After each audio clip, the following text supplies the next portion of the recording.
Hey there, music lovers. Are you ready for a deep dive? I am always. Buckle up, because today we're diving into Mk.Gee's debut studio album. That's Mk.Gee, by the way. Right, Mk.Gee Two Star on the Dream It's a Police. great album. This album, it's been called dreamy, Unsettling. and unlike anything you've ever heard before. It's true. It's true. So what do you think is so special about this record? Well, you know what's fascinating? Yeah. This album, it creates this feeling like you're walking into a familiar room. Okay. But everything's just a little off. Ooh, interesting. You recognize the elements, Yeah. like the bass lines, the synths, the vocals, Right. but they're all twisted Okay. and kind of manipulated in a way that makes you question, like, Yeah. what am I hearing? I see. Like, what is this? I love that. Yeah. It's like he's playing with our expectations, drawing us into this other world. Yeah, totally. Critics have used the term liminal space to describe it. I've heard that too. Yeah, that feeling of being in between, of recognizing something you shouldn't. I like that. So are you ready to jump into the first track? Absolutely, let's do it. Okay, new low, kicking things off with a groove that'll get you moving. Yeah, that bass line, That bass line is so in place. you can't help but bob your head. I know, but then you listen to the lyrics? Yeah, it's like a gut punch, right? Totally. He's singing about feeling lost, hitting rock bottom. Like we've all been there. Exactly. And there's this one line. Oh, yeah. It's like, I've been searching for the light, but I'm still stuck in this new low. Ooh, that one gets me every time. It's so powerful. And the music, it reflects that feeling of unease, right? For sure, for sure. The synth bass, it has this wobbly, Yeah. almost distorted quality to it. Uh-huh. That adds this layer of tension to the track. It does. It's like the music is mirroring that feeling of instability. Yeah, it's really clever how he does that. I know. And how does he do that? Well, musically, he achieves it with detuned oscillators in the synth. Okay. You know, to create this wobbly effect. Yeah. And it gives the music this unsettling feeling underneath what is otherwise this really fun bass line. It's true. It's so subtle, but you feel it. Exactly. Brilliant. He's master at using these unexpected sounds to create atmosphere. Totally. And to evoke specific emotions. It's true. All right, so track 2, How Many Miles? How many miles? This one immediately took me back to, like, driving down a neon-lit highway in the 80s. Those synths Synths galore. totally create that 80s atmosphere. But it's not just a nostalgia trip. Yeah. The lyrics explore a sense of being lost, searching for a way back home. How many miles until I get home? It's a question we can all relate to on some level, whether it's a literal journey or a metaphorical one of self-discovery. Yeah, and it's funny you should say journey, because the second chorus is entirely instrumental. Ooh, I like that. It's like he's giving us this moment to reflect Yeah. on our own personal journeys alongside his. I love that. It's such a simple but effective way to create that sense of intimacy and connection with the listener. Yeah, And it just speaks intentionality. Like every musical choice, yeah. every silence even, seems to serve a purpose. Okay, so let's move on to track 3, Are You Looking Up? All right, are you looking up? This is where the album really clicked for me. It's got this driving, almost like hypnotic beat, Yeah. and the way his vocals weave in and out of the rhythm is just brilliant. It's that rhythmic complexity Yeah. that makes it so captivating. It Mhm. draws you in and just doesn't let go. And then there's that outro. Haunting. Oh, it's so haunting. It lingers in your mind long after the song ends. Yeah. It's like he's planted a seed of curiosity, urging us to look beyond the surface and explore those unanswered questions within ourselves. It's like a half-remembered dream. Ooh. That feeling you can't quite grasp. Yeah, I like that a lot. And that leads us perfectly into track 4, D&M, Keep the Groove Rolling. D&M. This one has a distinct Prince influence, doesn't it? Oh, absolutely. Yeah. That repetitive piano note, especially how it's used in the outro, it just screams Prince. Yeah. But lyrically even, DNM, which stands for deep and meaningful, Oh. is all about genuine connection, Mm-hmm. going beyond surface level interactions and really engaging with another person. I love that even in the most upbeat, danceable tracks, there's always this, like, thought-provoking undercurrent. Always, You know, yeah. it's not just surface-level fun. There's a depth to his music Depth. that really resonates. Yeah, it's like he's inviting us to think while we groove. Yes. And speaking of grooving, that takes us to You Got It, a song that just oozes confidence and self-empowerment. You got it. Yeah. The lyrics are straightforward, but the message is powerful. You got it, you've always had it. Yeah, and you can't not move to this one. It's impossible. That funky bass line. Layered vocal harmonies. Yeah. Pure joy. Pure joy, but then we take a bit of a turn with Riley and I. Riley and I. This one feels different, much more intimate, almost like we're eavesdropping on a private conversation. This track has been compared to both Bon Iver and Shy Paul. Wow. Which really speaks to its unique sound. It's that blend of electronic textures and organic instrumentation that we've been talking about. But here, it's used to create a space for vulnerability and intimacy.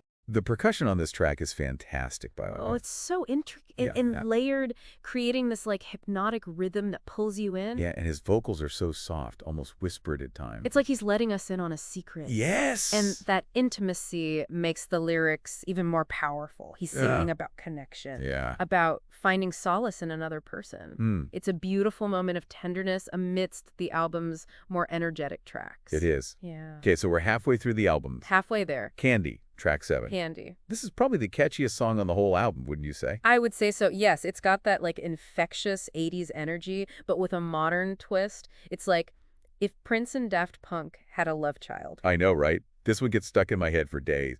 Those synth stabs, the driving beat, and those lyrics. Yeah. In the heat of the night you come calling. You're the only one I fantasize. Playful lyrics about late-night desire. It's irresistible.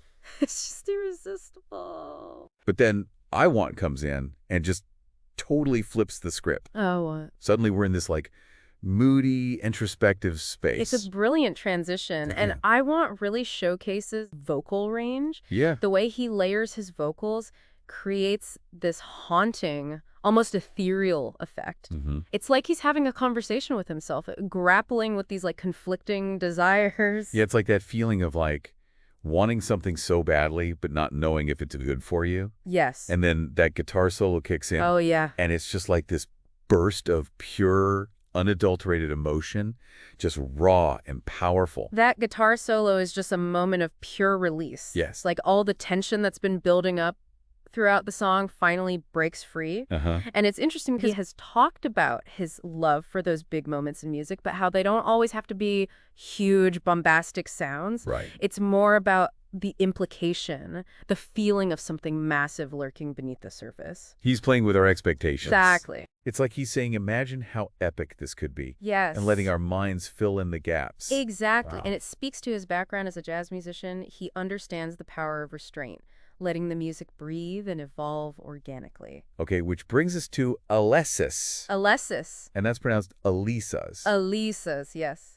This track really highlights his experimental side, doesn't it? It does. I love the groove, but it feels almost otherworldly. Yeah. Like something you'd hear in a futuristic film score. Yeah. What's the story behind this track? Well, Alessis actually refers to a brand of musical equipment, Oh, okay. which kind of hints at unconventional approach to songwriting. He's not afraid to experiment with sounds and textures and rhythms, and this track is a perfect example of that. Yeah. It's got this driving drum beat that propels the song forward, Yeah. but then the guitar starts to weave in and out, creating these like interesting melodic layers. It's like a musical conversation. It is. It's like each instrument is responding to the other.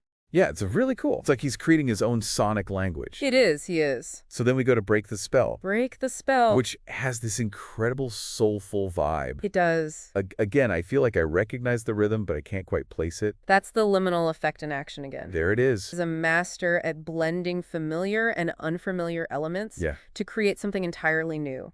And Break the Spell is a perfect example of that. It's got that classic soul feel, but with these modern electronic flourishes that give it a fresh contemporary edge. Yeah, it's like he's taking these classic genres and filtering them through his own unique lens. Exactly. And creating something that's both nostalgic and forward-thinking at the same time. That's a great way to put it. Okay, so we're getting close to the end. A little bit more. Track A little bit more. This is a track that Mk.Gee himself has said is one of his favorites. It's not hard to see why. Yeah, it's so tender and heartfelt. It is. You can really hear the emotion in his voice. Yeah. It's like he's pouring his soul into every word. Yeah. This track is a beautiful example of how to strip everything back and create something truly moving with just his voice and a few simple instruments. It's true. The lyrics are about opening yourself up to love, about letting someone in, allowing yourself to be vulnerable. Powerful message. Powerful message, and it's delivered with such sincerity and raw emotion. Raw emotion. It's like he's giving us a glimpse into his own heart. Yeah. Sharing his own experiences with love and loss. Beautiful. Okay, and then we arrive at the title track, Dream Police. Dream Police.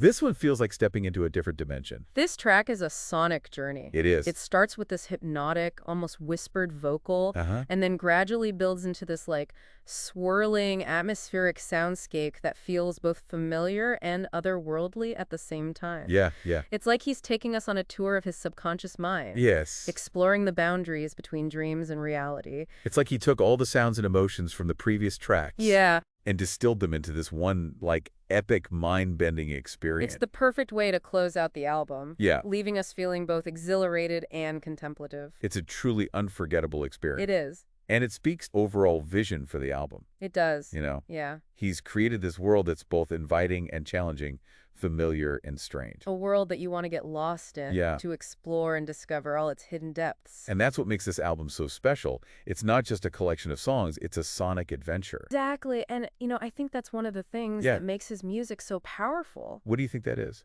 It's not just about the sounds. Okay. It's about the ideas Uh-huh. and the emotions that those sounds evoke. Interesting. It's like it makes you think. Okay. It makes you feel. Yeah. And it stays with you long after the music stops.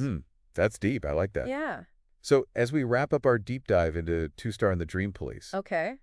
what do you think are some of the key takeaways from this album? Well, I think one of the biggest takeaways is that an artist who's not afraid to experiment, Yeah. to push boundaries. I agree. He's blending genres, using unconventional sounds, Right. and exploring complex themes. It's true. And I think that's what makes this album so captivating. Okay. It's constantly challenging our expectations of what music can be. I totally agree. He's taking these familiar elements, Right. the funk, the pop, the electronic Yeah, influences, all of it. and twisting them into something completely new and He's unexpected. got his own unique sound. Yeah, and it's like he's saying, hey, music doesn't have to fit into a neat little box. Yeah, exactly. It can be messy, it can be weird, It can be whatever it wants to be. and it can be absolutely brilliant. Absolutely. And another takeaway, I think, Yeah. is that he's not afraid to be vulnerable. He's not. He's sharing his struggles, His insecurities. his deepest emotions through his music. And I think that's what makes it so relatable. Yes, We all have those same struggles, those same fears. it's true. It's comforting to know that we're not alone. It is. And, the way he blends those personal, vulnerable lyrics Yeah. with these experimental, almost futuristic sounds, it's just so unique and compelling. It is. It creates this really interesting tension It does. between the familiar and the unknown, Right. the personal and the universal. It's true. It's like he's inviting us into his own personal journey. Yeah. But at the same time, he's creating something that speaks to something much larger than himself. Exactly. It's music that challenges us, it comforts us, and ultimately Yeah. leaves us wanting more. Well said. Well said. And on that note, Yeah. we want to hear from you. What do you think? What did you think of Two Star and the Dream Police? What resonated with you? What surprised you? Let us know. Let us know in the comments below. Until next time. See you on the next deep dive.